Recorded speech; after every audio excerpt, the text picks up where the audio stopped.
কাছের ভাই এই সবাই ক্যামেরা নিয়ে আসেন, বক্তব্য নিয়ে নেই। এই শামিম ভাই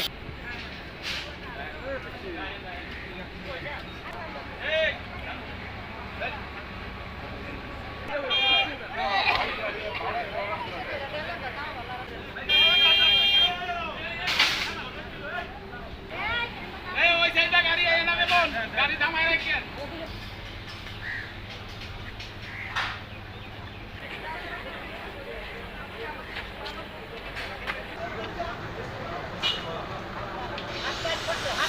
রাস্তা হাঁটার জন্য, আর এইটা তো একদম সংযোগ সড়কের সাথে।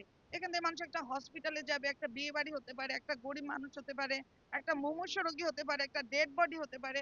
আমার মেয়েকে এখান দিয়ে নিতে দেয় নাই। তো এই এত ট্র্যাজেডি, আমার মেয়েকে এখান দিয়ে নিতে দেয় নাই। তো এত ট্র্যাজেডি, এটা তো ঠিক না যে আমরা যদি সবার পাশে না দাঁড়াই তাহলে মানে মানুষ হয়ে আমাদের লাভ থাকে। আমরা তো জমি জমা নিয়ে কবরে যাব না, মানুষকে তো আমাদের চলতে দিতে হবে। এত এত মানুষ আপনারা দেখতে পাচ্ছেন এখানে মিনিমাম। এখানে দেখেন যে প্রায় 90% রাস্তা কমপ্লিট হয়ে গেছে।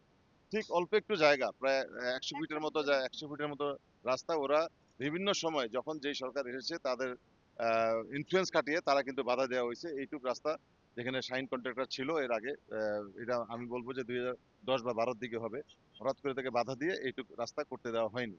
এমনকি পরবর্তীতে তত্ত্বাবধায়ক সরকার আসছে, তাদেরকেও ইনফ্লুয়েন্স খাটিয়ে রাস্তা দেওয়া হয়নি।